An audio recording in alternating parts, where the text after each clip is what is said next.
Good evening, everyone. Welcome to Film Snobbery Live. I am your host, Nic Baisley. Welcome to another great week of Film Snobbery livedness. Hello to everybody in the chat room over at FilmSnobberyLive.com.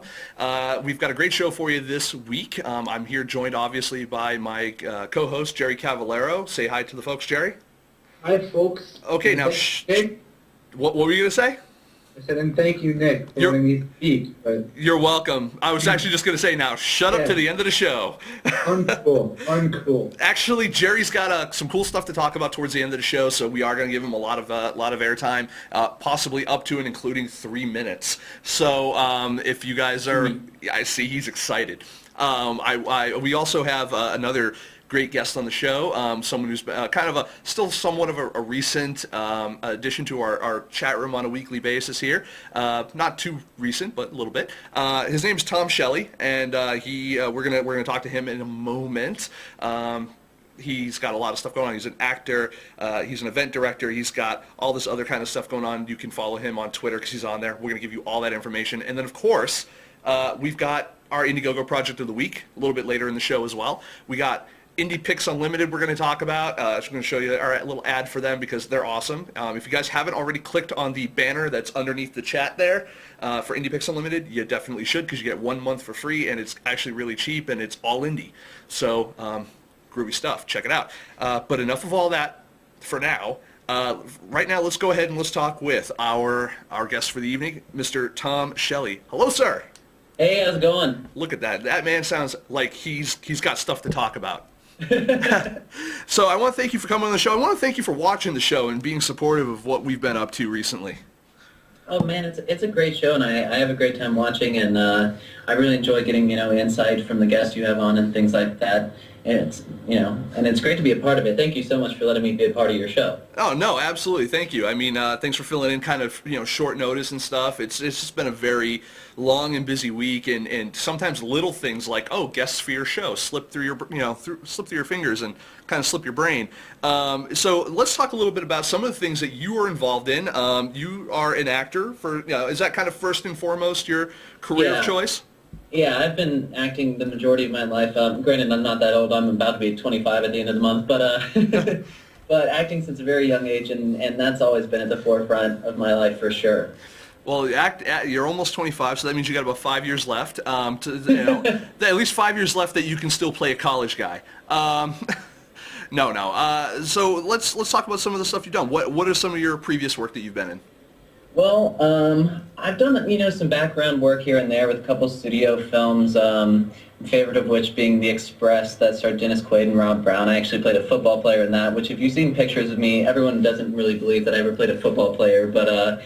That was a great time, and it was great to meet those guys as well. But then on the indie side of things, let's see, it's hard to pick out some good stuff. But basically, I started film at Miami University, where I went to school, and got involved with some people there, and that really set off my film career at that point. And then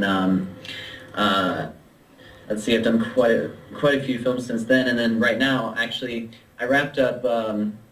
One film, actually a couple weeks ago, we were doing some pickup shots, and that's finally done. It's called OTAKU VAMPIRES, and that's really exciting. That's a full-length film. It's a horror comedy, and actually, I play the lead in that one, a guy named Stanley Hundred, and my girlfriend gets stolen away by actually a female vampire who comes back after hundreds of years and decides she's going to marry my girlfriend. And I like to say it's kind of like Shaun of the Dead meets Grandma's Boy. Sweet. I like both of those movies, so I'm cool with that.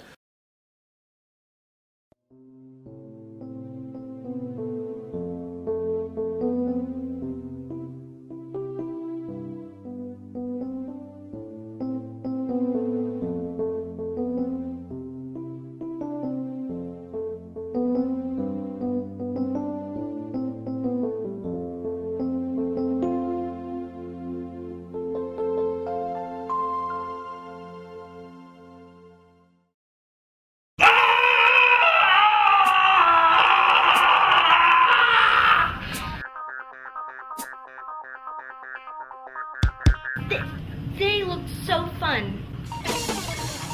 I powers of tenfold.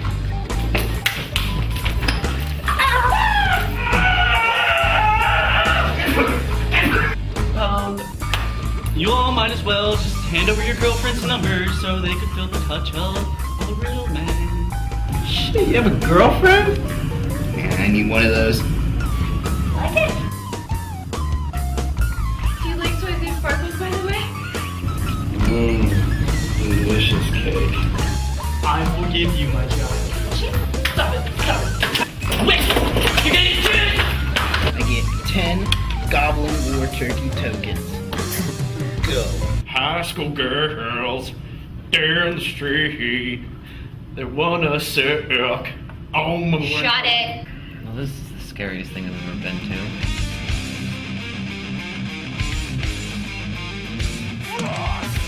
You believe in vampires?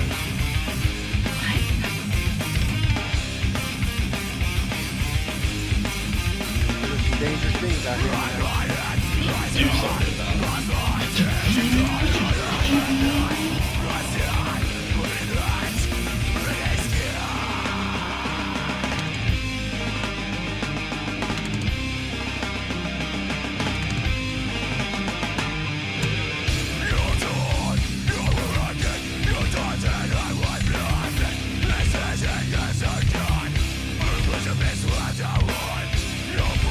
It's a known fact that vampires don't play right.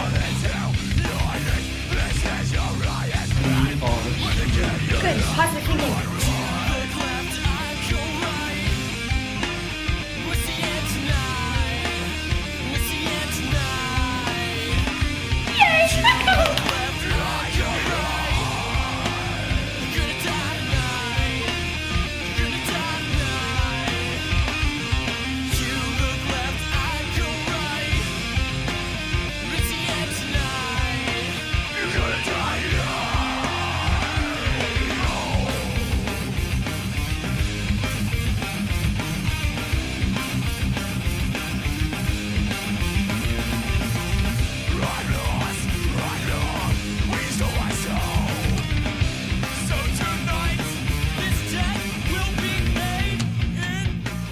Learn to vampire.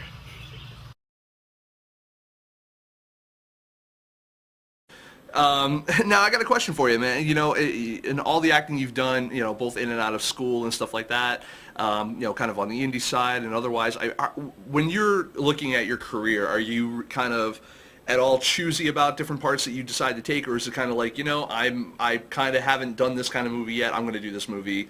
You know, do you kind of are you concerned at all about character or say like appearance and stuff? Yeah, without a doubt. I tend to get typecast in kind of the same role as kind of like this kind of naive, kind of well-liked, kind of a wimpier guy sometimes, or a nerdier guy, and I really do like. I will say, I'm looking at your picture now, and you do look like you should be serving me an espresso at frickin' Starbucks. I'm just saying. That's funny because I actually do that. Funny that you mentioned that because that's where I work. Wow, I called that, and I shouldn't. Now I don't know whether to apologize or not, or to order a grande. So that's awesome though. But no, I mean, what do you think the typecast comes from? Is it more of just your appearance? Is it just your previous experience? Do people, you know, is it like getting a regular job where people look at your resume and they've been like, let's see, well-liked wimpy kid, nerd, whatever, and then they go, all right, he'd be perfect for this? Or is it, you know, I mean, do you try to do things outside of that and it's just like, we think you're more right for this other role? Yeah, that tends to be what happens. Like, I'd really love to play kind of a jerk. Actually, there's a film that I got cast in, actually, that we're going to be filming in the fall called Devil's Point, and it's actually from the same director as OTAKU Vampires, but this one's like a straight-up horror film, and the script is, oh my god, it's an incredibly amazing script, and I actually get to play kind of a jerk in that one, so I'm actually really excited. I'm getting pretty revved up for that. Now, I mean, if you had the choice of where you could live in terms of being an actor, I mean, would you go more of like the LA scene, the New York scene? You know, are you are you kind of, is there a vibrant indie or film community where you are now? I mean, let's talk a little bit about kind of aspirations. Well, I'm living in Cincinnati currently. Throw that out there, Cincinnati, Ohio, and this is actually where I'm from. I plan to move out to LA probably next year because there's just so much more opportunities out there. But that being said, Cincinnati is a great city. We do get a lot of indie film made in and around Cincinnati and Ohio. There's been more and more coming this way. We just had, actually, and speaking of studio films, have been kind of invading the area too. We had George Clooney's The Ides of March film down here for a while. And I know this summer and this fall we have a couple more films headed this way. But Cincinnati is a great area for independent film, and in Ohio and kind of the tri-state area in general, we do get a lot of really interesting stuff coming out of here of all different types, docs, features, shorts. And I really do enjoy working in this community. It's a really great place, and all the filmmakers here are so nice. And I know that once I get out to LA, things are going to be a little less on the friendly side and a little more competitive. But man, it really is nice to work around here. It really is. Now, talking about, speaking about Cincinnati, you're also the co-founder and the event director of the Cincinnati Film Festival. I think it'd be, cool to kind of talk about a little bit about that and a little bit about, your role there and kind of most film festivals, the idea is, hey, we're going to show a bunch of independent movies and we're going to get people involved and talk about it. But what sets Cincinnati Film Festival apart from other film festivals? Well, it doesn't cost an arm and a leg to submit your film to the festival, which I think is good for a lot of the indie filmmakers out there. We're an IMDb qualifying festival. We have distribution set up through our festival. Or last year we worked with River Coast Films, which is based out of Cincinnati, with a guy named Mike Catchman, who's worked out in LA quite a bit. And we've got some distribution deals working out for this year. So if you're a filmmaker who's looking for distribution, we're also a festival that can kind of get you, help you out with that as well. And we're working out our exact deal for things this year. But last year, any film that got into our festival had the option to take a distribution deal, which I know a lot of filmmakers are looking for that. It's a great, Cincinnati's a great place to host a film festival. It's a great city. There's actually quite a bit to do here. A lot of people have the misconception that Cincinnati or Ohio in general is kind of just like a bunch of cornfields. But man, there really is a lot of stuff to do here. And not to mention, we try to bring as many filmmakers in as we can because we want the filmmaker and audience to really interact, and we also want filmmakers to be able to interact and network and do that type of thing. What's the audience like at the Cincinnati Film Festival? I mean, you guys, are you packing it to the rafters? Is it a wild kind of raucous crowd? Is it a more jaded crowd like an LA crowd, or is it more of the polite kind of corn-fed crowd that's going to come in and they're gonna watch a talkie on the a good old three-reeler? I mean, what's the audience of the Cincinnati Film Festival like? Well, I find that we get kind of a mix of both, honestly. We get a lot of the kind of like older socialite crowd, high-profile members of Cincinnati who kind of come to, check out film, and they're there for like the art and that type of thing. But we also do get, we try to attract students and stuff like that. We do get kind of a younger crowd that comes in, and they're kind of the more raucous group and that type of thing you might see more out in LA and that type of thing. But we get a really diverse amount of people. We get people driving in from hours and hours away. We've had people drive in from 5, 6, 7 hours away to come to the festival and support films and stuff like that. It's really kind of a grab bag, so it's kind of got both ends of the spectrum, I'd say, depending on the film you're seeing. Cool. Now, you're one of your roles as the event director. What what do you do? What is, because normally at a film festival you hear about the festival director, and occasionally you'll hear obviously there's the volunteers, which are a very integral part of any film festival. Right. But as the event director, what would you say you do here? Well, I actually used to be the operations director, and for the past 4 years, I've been working on this festival, and then we had before that the Oxford International Film Festival, and then it kind of morphed into the Cincinnati Film Festival. But anyway, I've been the operations director / volunteer coordinator really the past 4 years, and I kind of took a step back a little bit and actually handed down the reins to someone else who worked under me last year, who's amazing. Her name's Jean. But basically, I mean, event director, I mean, I'll essentially be doing a lot of the same stuff I was doing as operations director, helping kind of coordinate what's happening where and when and who's going to be there. And I'll be working closely with the volunteer coordinator, making sure we have volunteers all over the place, because I was also doing that as well in years prior. So I know the ins and outs of that business, which, yes, volunteers are amazing and great, and we always need tons of them, and they do a really great job. I'm very thankful for the people who volunteered before. But so basically what I'm be doing is just kind of like making sure everything's running smoothly, and so for the guests and the filmmakers, just making sure that they're having a great time, everything, all the films are running correctly, the Q&As are happening, any workshops or panels we have, they're starting on time, we've got audiences, all that kind of stuff. Excellent. It's kind of, all over the place. Now, I mean, is in terms of films at the Cincinnati Film Festival, do you guys how many films did you guys show like last year? And last year was it? I mean, are we talking like 20 films, or are we talking like 100? No, you're talking closer to 100. Sweet.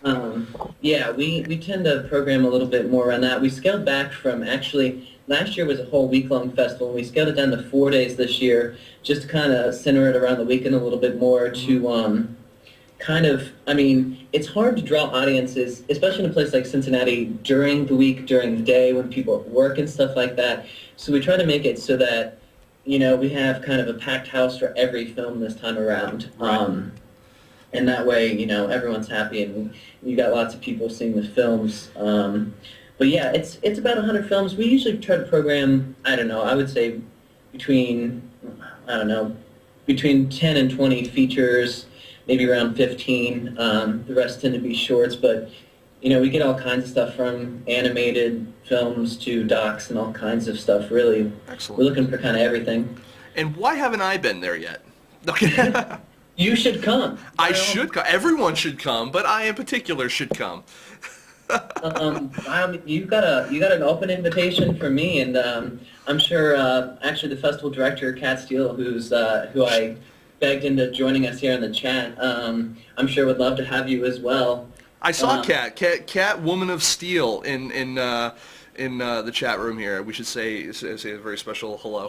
She's amazing, and she gets like no sleep running this festival, and she does an absolutely amazing job. Nice. And see that now that he needs a raise.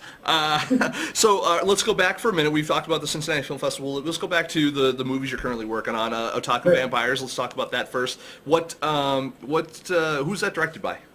It's directed by a guy named Christopher Wesley. Mm-hmm. Is this his first film, or has he made a couple? He's made kind of some smaller, like, experimental indie films before this. I would say this is probably his first foray into doing like a real deal, full length, the whole shebang, effects, all of it. And actually, I'm really kind of excited about the way we're going about distribution for this film, because as opposed to kind of doing the film festival circuit or going straight towards distribution, because if you know about the word otaku, it kind of relates to anime and kind of that culture, and that's really infused in the film quite a bit, a lot of references to anime and things like that. So what we're planning on doing is actually taking the film and touring to a bunch of comic conventions and anime conventions and building kind of a cult following that way. Nice. As opposed to going the traditional kind of distribution route, which I'm really excited to travel with the film and sort of do it that way. Now, as an actor, actually, that kind of brings me to another question. Now, I don't know if you've noticed or gone back and looked at any of our archives and stuff like that, but if you look at the list of, probably several hundred people we've interviewed over the past 3 years, you would notice that there's actually not a lot of actors in that list, and we've had a few professional people come on, obviously. We've had Greg Grunberg, and we've had, Sam Levine, and we've had a lot of bona fide actors on here, but typically in the indie scene, you don't see a lot of actors, and that's always been a point of contention with myself. They don't really seem to get involved in promoting the films that they're in, and I didn't know if you had any insight into that, if it's more of just like a time type of deal, like we just don't have time, we're always looking for the next role, looking for the next whatever, or if it's just do you think, much the way that filmmakers are and can be, not all of them, I shouldn't say all of them, but some can be and tend to be a little on the lazy side. Well, I think I can't speak for everybody, but for myself, I try to promote the heck out of the films that I'm in, and just because it's in my own best interest to kind of help out with that. I mean, because I'm trying to get my face out there and get myself to be known, have more people, start casting me in films. Well, I will say that being on FilmSnobbery Live is probably the most important step in your acting career thus far. So good choice. I definitely I got to go 100% on your judgment call on being here tonight in front of our live audience. Well, this is my first big interview too, so I mean, you could actually go down, as my first main interview that ever happened. I love popping the cherry on actors. It's a beautiful thing. Actors and directors, when they're like, "This was my first," and I'm like, "Oh, no one will ever see this." No kidding.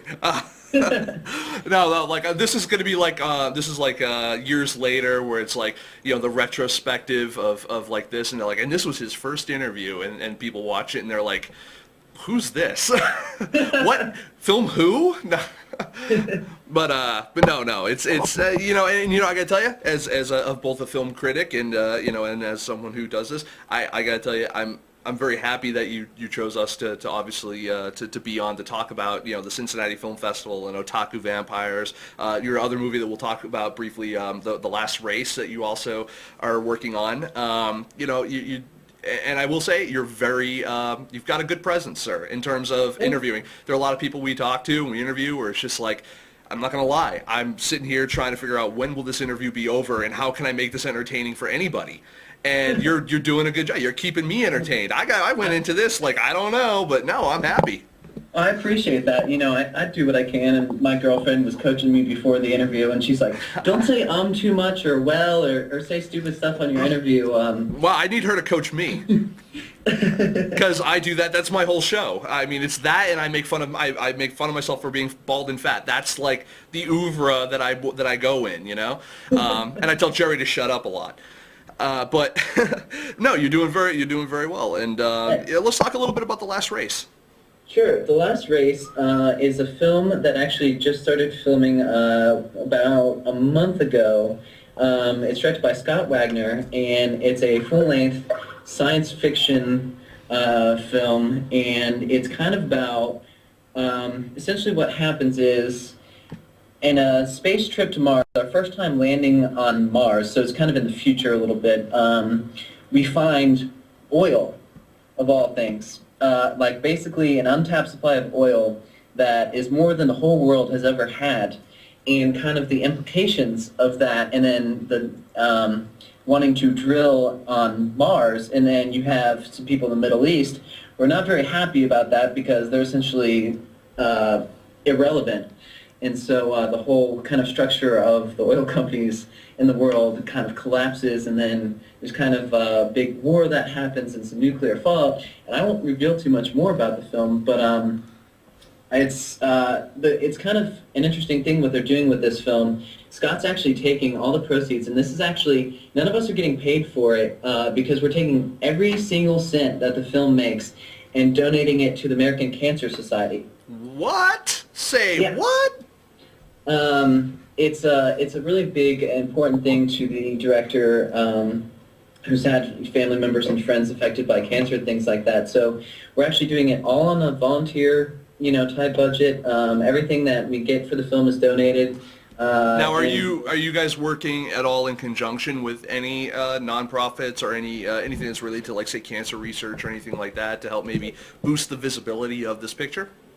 We're affiliated with American Cancer Society. We've already done a couple events with them and done some kind of promo events with them, and so we're going to work really closely with the Cincinnati chapter of the American Cancer Society, and I'm not entirely sure. I believe the money basically goes towards. They have an in-house, an inpatient facility in Cincinnati, and I know they have that in a lot of other cities too, for cancer patients who need, around the clock care and stuff like that. And And so it's going to go towards that. It'll go towards research, and it'll go basically all straight to them. So I'm kind of excited to work on that just because, it's for a great cause, and you don't really see that a lot nowadays. Mm-hmm.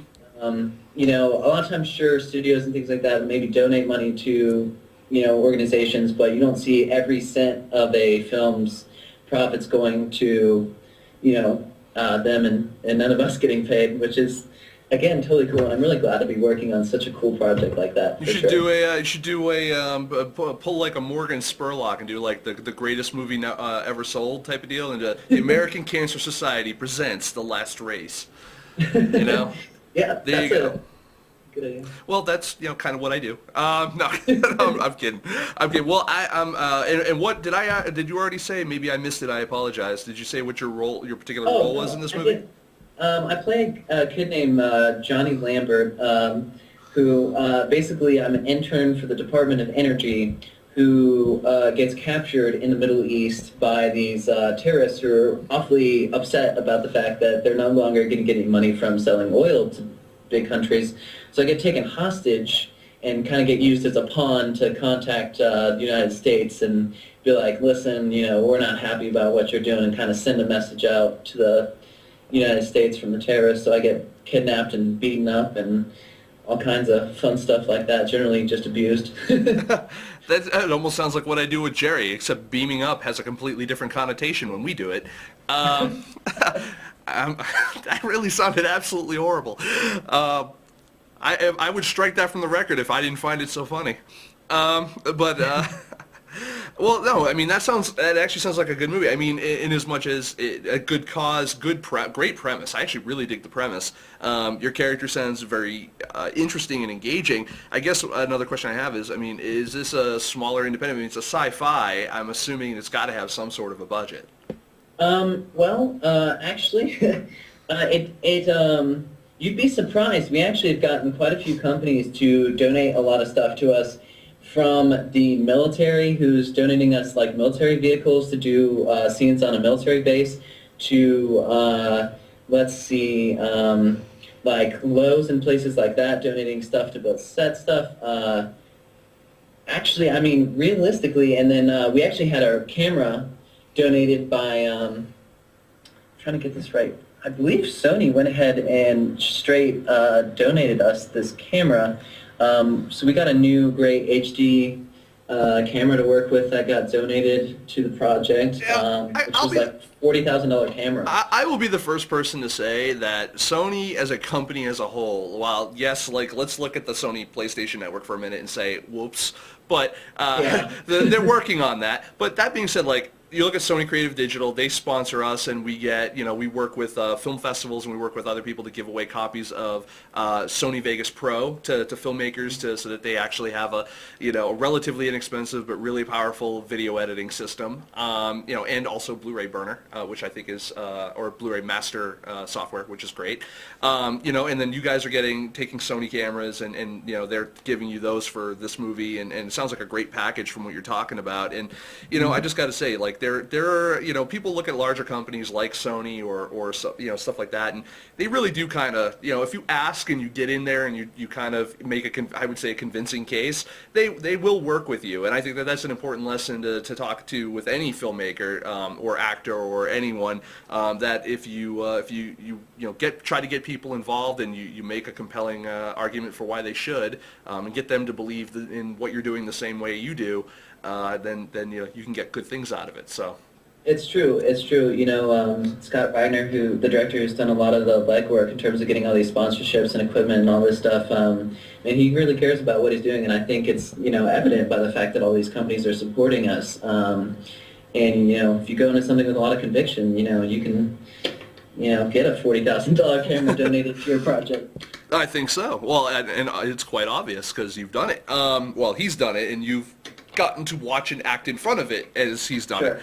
So I mean, going forward, do you have any other aspirations to, you're working with all these directors, you're doing all these great stories. You've been behind the scenes in the film festival world as an event director at the Cincinnati Film Festival. Do you also have any aspirations to get behind the camera yourself and direct anything as well? Well, I would say My only behind the camera aspirations would be I do a lot of stunts. I actually started doing stunt work about 8 years ago, and I've worked with like the Society of American Fight Directors and a few different organizations, training in different like martial arts, combat, weapons work, that kind of thing. That's really fun, and I sort of just went into that just to enhance my skills as an actor, and if they want to throw me in something like Troy or something, I could go right in and beat the crap out of someone like Brad Pitt, but like, but I found that a lot of filmmakers need someone who knows a lot about that stuff on set, who's going to make sure that, the action that happens comes off safely and stuff like that. So I found that I've actually gotten a decent amount of work doing that kind of work, which is totally fun, and I love choreographing violence and that type of thing. It's a great time. I mean, what's a better job than telling this person needs someone else in the stomach, and you know what I mean? Like, it's a great time. I'll tell you what, the next time Jerry and I get together, I'll have to make sure you're there so I can choreograph some violence with him. And safely, of course. That's the idea. Or mostly just to have someone to hold him down. So, I want to say, if any of you out there want to follow Tom, because I know I like to follow Tom, and he's obviously a wonderful guy, and he can get you a latte at Starbucks. I like my drinks go between the caramel macchiato, iced caramel macchiato, extra caramel, and the let's see, not a grande. What's the one up from a grande? Help me out here. Venti. Thank you. Venti. Venti hot chocolate with extra whipped cream. That's my thing. Of course, I do go in. I'm the asshole who goes in and says large, because I can't remember the word venti. Well, I mean, role models got it right when they said venti is for 20 ounces. A 20 ounces is a venti, and that's 20 in Spanish and Italian. So you're stupid in 3 languages. No, that's right. No, but if any of you guys out there want to follow Mr. Tom Shelley, you can actually follow him on Twitter at symbol legendary T Shell. Yep. And I'm in the chat as well, and it's spelled out right there. Look at you, you're multitasking over here. Jerry doesn't even do that. That's it, Jerry. You're fired. I got a new guy. Sounds good to me. How much you pay? Yeah.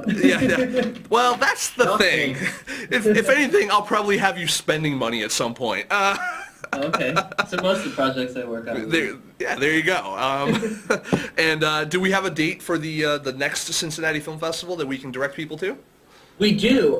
Actually, we're accepting submissions until July 15th, and the festival is September 29th through October 2nd, and it's actually all this information is on our website at cincyfilmfest.com, and we also have a screenplay competition, which is new this year, where you can submit a screenplay, and we are collaborating with actually a couple different people, with inktip.com, and we're giving away some cash prizes. We're giving away software, and it's and a lot of publicity for you and your script and stuff like that. So that's new this year, and we're pretty excited about that. But yeah, you can check out all the information, cincyfilmfest.com.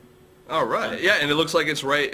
Kat's got it all taken care of in the chat room there, so you folks will be able to check that out there if you're watching in the chat room. If you guys aren't in the chat room, lately I've been trying to actually archive the chat logs. I'm doing it poorly because I'm not stripping out all the HTML, but we'll get there. So yes, folks. So everyone, again, Tom Shelley, legendary T-Shell on Twitter. Check out, again, Cincinnati Film Festival, and be on the lookout for Otaku Vampires, The Last Race, and you said also another one you've done, Devil's Point. Exactly. Yeah.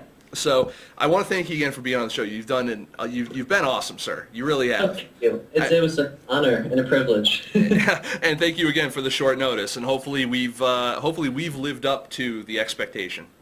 Oh, definitely. And I can tell he's an actor because he lies so well. All right, sir. Well, you have yourself a great night, and you folks stick around because we've got plenty more show for you. We're going to show you a quick little advert from our good friends over at Indie Picks Unlimited, and when we come back, we're going to talk about our IndieGoGo Project of the Week, and then we'll talk with Mr. Jerry Cavallaro about what the heck he's been up to. So stick around. Be right back.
And we're back. I always feel like I'm like a radio announcer when I say that. I don't know why. Like it sounds cliche, but it's the truth. We're back.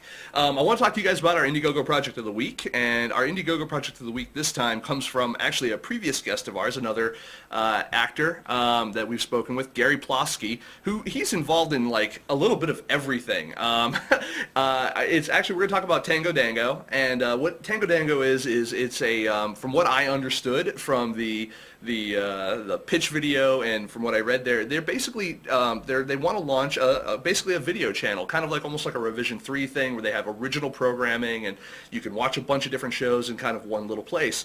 I fully would back this because this is what I do, and I know that web series in any stage of production always need help, not only in production but also in distribution, much the same way that films do. And you know, this is one of those types of opportunities that, you know, for people like myself or you know, other people who are doing web series and stuff like that have to. This is another opportunity for them to you know, get a little bit involved and help build a community that hopefully will survive and grow stronger by the cool content that it puts out. They've got some great stuff actually in the wings here. They're trying to raise a couple of grand. It looks like a lot of this is mostly for like website development, community development, stuff like that. They're actually not trying to raise a lot, and they've already raised, of the $2,000 goal, they've raised $1,275. So they're well within the reach of what they need to do, and they still have 26 days left. So awesome possum, good stuff. I can't believe I just said awesome possum, but whatever. I actually want to play their pitch video for you. It's a little long. It's about, I think it's somewhere between 3 and 5 minutes. But I will say I actually really enjoyed listening to it because it was very well kind of done, and it also kind of, in a way, expresses what crowdfunding is really kind of all about. And for me, and I know it may have been unintentional, but for me, there also seemed to, I felt like there was a little inside joke too, and I know it's probably like a joke for one. I think it was completely unintentional on their side, but I always am the person who's saying that in crowdfunding, especially in our smaller community online, you know, Twitter, Facebook, stuff like that, it's always like we're taking that same dollar and we're passing it around to each other. You know, same dollar that we raise, we're passing it around to each other. And there's actually kind of a couple scenes in this that you guys will see in a second where they're doing just that.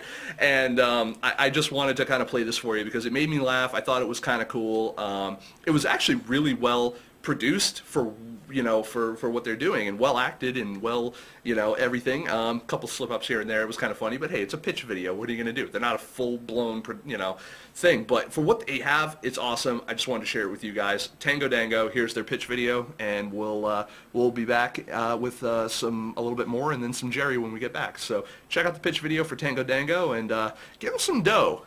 Drop them $1 or $2. Hi there. My name's Sib Law. I'm the creator of shows like News for Blondes, The Oligarch Duplicity, and a bunch of other shows that have gathered nearly 20 million views on YouTube and other channels. And a bunch of my friends and I are getting together to start a new channel called Tango Dango. Here's Danielle, the host of News for Blondes. Hey, Danielle. Hey, Sib. What's happening? Oh, not much. How you doing? I'm doing really well. You know, I was wondering if I could bum $1. Oh, sure. You know, I was going to buy a cup of coffee with it, but then I realized you can't even buy coffee for $1 these days. Oh, it sucks. Well, thank you. I really appreciate it. You're welcome. Hey, are you going to the thing later? Oh, yeah, I'll catch you there. All right, see you later. Awesome. So, Danielle is hosting News for Blondes. It's a show about a woman who is on a mission, a singular mission to change the world with random acts of love. And it's going to air every Thursday on Tango Dango. We've got other shows, too. We have a comedy cooking show. We've got $1 I could bum. I'm $1 short. Yeah, Vic, what are you short for? Doesn't matter. You can't buy anything with $1 these days. So Vic is the star of Uncle Vic's Kitchen. It's a story about, it's a cooking show. It's a comedy cooking show about a mafioso teaching his niece to cook. We have other shows too. Michael Field is putting together a show with a whole bunch of people called Scenes from the Movies. Hilarious. The comedy writer Jack Russian is putting together a comedy show, and Lydia Woods is putting together a show called Splatter. Let's just leave that one in mystery for a moment, all right? It's going to be awesome. Our website absolutely rocks. Speaking of websites, here is Gary Plosky, our new media advisor. Hey, buddy, what's going on, man? What's going on, Sib? Oh, we're just doing a little thing. I was checking out in the crowdfunding community for my film, Rising Star. Rock on. Yeah. You know, I'm not really a big fan of the whole crowdfunding thing. Why not, Sib? It's not just about money, man. It's about building a community, engaging with the community, getting them excited about your project. And that's kind of what you're all about with Tango Dango. Well, you're right. I mean, we do need a community to launch Tango Dango. Hey, you gonna be at the thing later? Oh, yeah, I sure will. Oh, hey, can I borrow my $1? Dollar? Plastic. PayPal? PayPal it is. PayPal. All right, man. Catch you later. So that's when it hit me. Crowdfunding is not just about the money. It's really about the people. And we have a great community of people coming together to bring shows to you 5 days a week. And we want you to be part of the community. Would you consider donating $1 and getting involved in the Tango Dango community by subscribing to us on YouTube, by becoming fans on our Facebook pages, by watching the shows, and by telling all your friends about this awesome project? Now, there are a lot of rewards to choose from, but we think the best reward will be the pride that you can have in saying, hey, I helped create that. And you never know. You might just have an opportunity to learn some tango. We're going to try. Come on. I watched him kiss and hold her tight. Tango, tango lullaby. She's everywhere with every sigh. Tango, tango lullaby. Serenade me to sleep. Gypsy goodbye.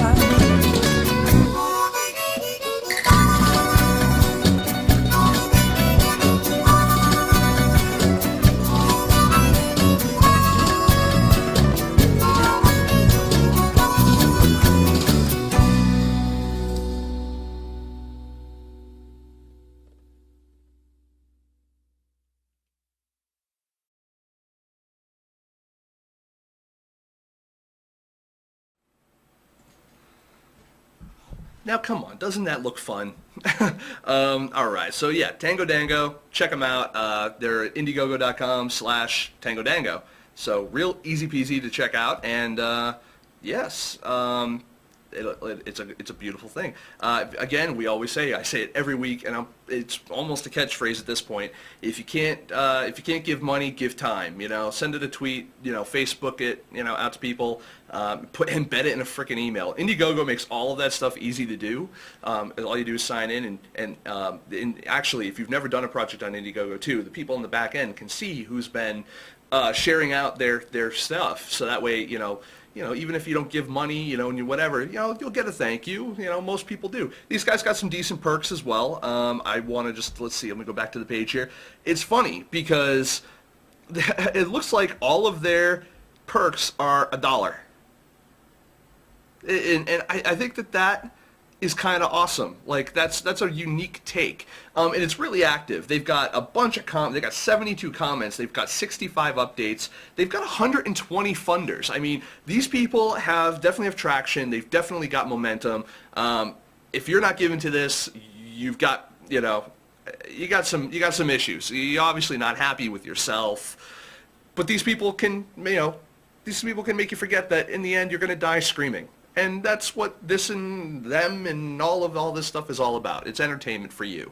Now that we've, you know, totally downed everyone in the room. Again, check it out, Tango Dango, IndieGoGo.com/Tango Dango. And, you know, I wanted I'm actually really happy because the next thing we're going to talk about is we're actually going to talk to our good friend and co-host, Jerry Cavallaro, about some stuff that he's got going on his end of the world. And I've been looking forward to talking with Jerry all week because actually we haven't talked very much recently. So Mr. Jerome Cavallaro, director of such awesome films as Stuck Like Chuck and writer of such awesome scripts as Freshman 15 and Funny Devils, how the hell are you and what do you have to talk about to the world today? I'm good. Thanks for asking, Nick. You're welcome, Jerry. I like how you just asked that right when I'm looking in the chat room, and Studio Alethea is like, no one's in the room anyway, crickets. Aww. And I'm just like, oh, come on. He always is there to put me down. Yeah, other Nate does do that, doesn't he? I like when, a few weeks ago, he was just like, why don't you talk about your crowdfunding campaign, Jerry? We could talk about that. Just a breath of fresh air. It's always good to have him in the chat room. The cynicism is just Mwah. It's gourmet cynicism is what it is. I love it. But you do actually have some positive news to put out there, and it's something that it's not Stuck Like Chuck related, so everyone can actually pay attention. Yes, do not pay attention to me. Yes. We have to. I think that should be a warning thing before I announce anything. I'd be like, "Don't worry, it's not about Stuck Like Chuck." So, as you want to hear about... Well, I got to prep everybody to make sure that they know that we're not going to talk about award-winning films such as Stuck Like Chuck. Yeah, award-winning film. Or... You can't say I've not been your award. Such as... can we call it a festival darling, too? Let's totally call it a festival darling. Why not? That's what I'm going to do when I pitch people. If you really... My award-winning festival darling. If you really wanted to, you could even say... You could say star-studded. You really could. I could. You could. But, you know, we're not here to talk about Stuck Like Chuck. I know. I love how they're like, we're not talking about Stuck Like Chuck. Let's talk about it. Okay. Jerry... We're just trying to... Jerry, I was going to say, Jerry, you have the floor. Okay. I was just about to say what the announcement was. Anyone that's been following me on Twitter, which hopefully should be all of you, I'm at GetStuck. I've been talking about a new website that I was going to launch. First I was going to launch it Tuesday, then yesterday, and now I'm officially launching it today. I decided to save it for FilmSnobbery Live, and also because I'm a procrastinator.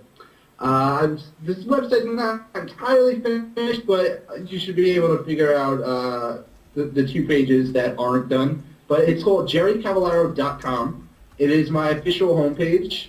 It is pretty much the website that I've created to be the one place where you can find all of my scattered web presence. You know, I'm here on FilmSnobbery. I write for We Are Movie Geeks. I do interviews for them. I post videos on YouTube.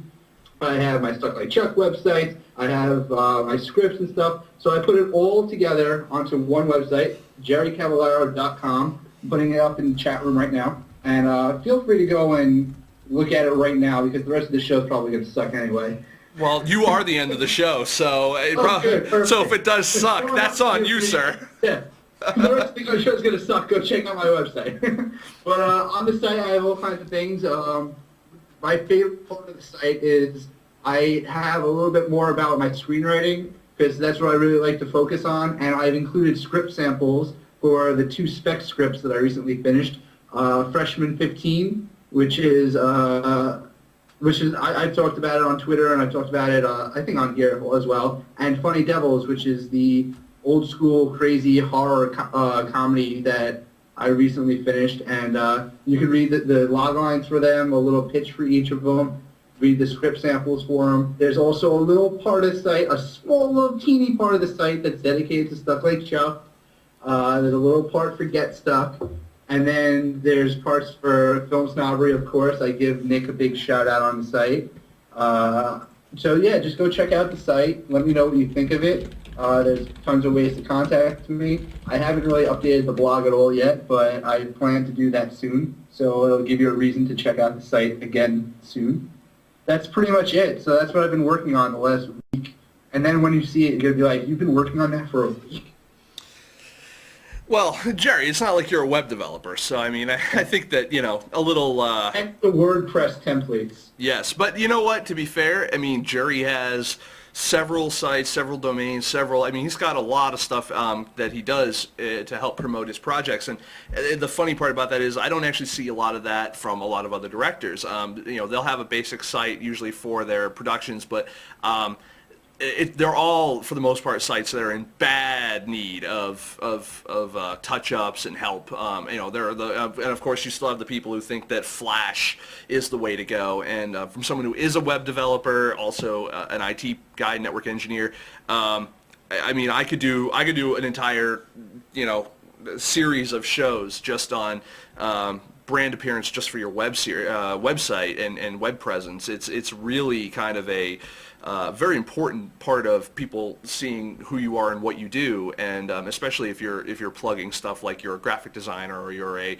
writer or maybe not graphic designer, but production designer maybe, or a writer or director, cinematographer especially. I mean, there are certain roles that people fill that are very visually oriented, and when you go to find them online, none of that talent comes out on their site, and it's just unfortunate. But yes, I've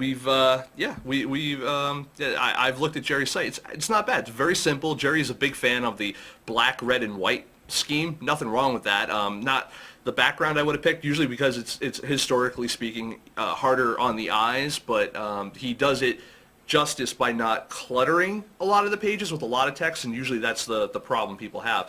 Jerry, in your case, I'd probably increase your font size just a little bit more if you can. I keep increasing it, and then I look at it on different computers, and it's still small, and I'm like, what the hell?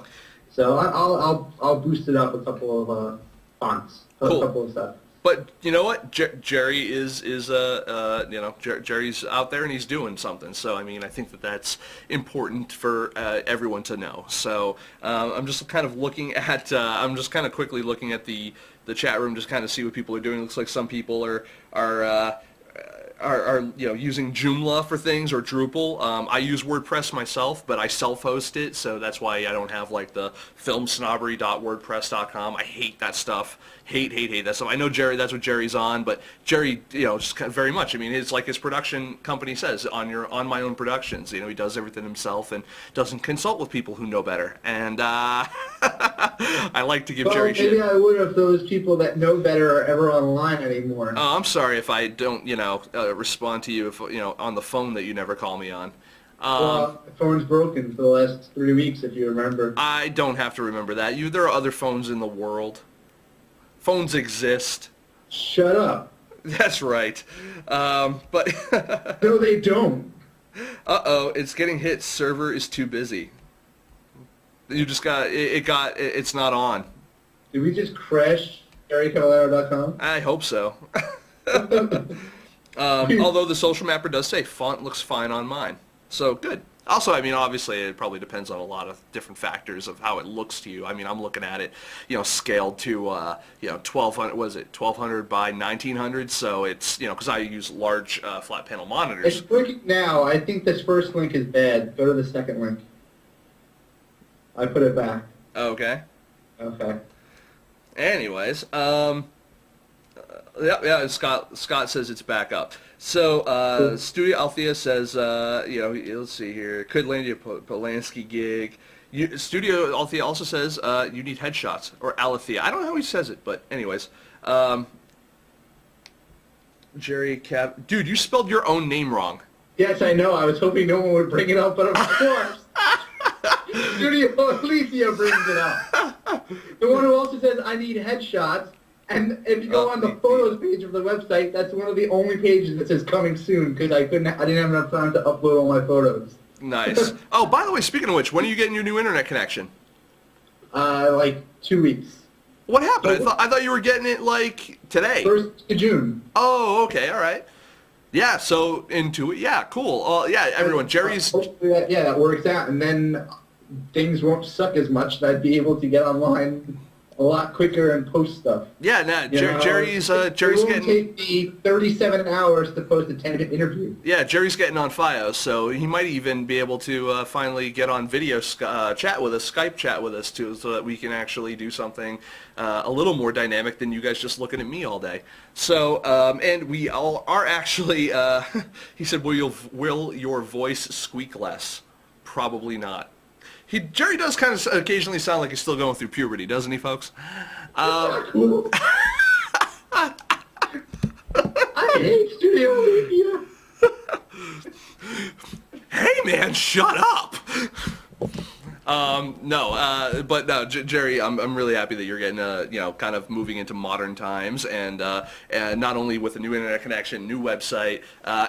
He's the new Jan Brady, folks. So keep an eye out. I mean, look, the fact is that even if you don't like Stuck Like Chuck, or you don't like Get Stuck, his old campaign that he had up on IndieGoGo.com, you know what? It doesn't matter. The fact of the matter is the guy actually is a really prolific writer. He's very good, very fast. If you're someone out there who even wants to have their script kind of reread, rewritten a little bit, a little doctored up, Jerry's the man to go to. He's got good ideas, and his movies really aren't that bad. So, Thanks for throwing that in there. His movies really aren't that bad. Well, you know what? No, if people don't like the concepts or Stuck Like Chuck, I mean, that's fine. That's up to them, you know? No, that's fine. I completely, I agree that, it's not for everyone. I don't, every movie's, like that. It's not going to please everyone. But that's why my scripts are very different. The other scripts that are on there, which is why I made the separate screenwriter and filmmaker. Because the scripts for Freshman 15 and Funny Devils, you've read them. They're pretty much nothing like Stuck Like Chuck. Not at all. They have the same humor, but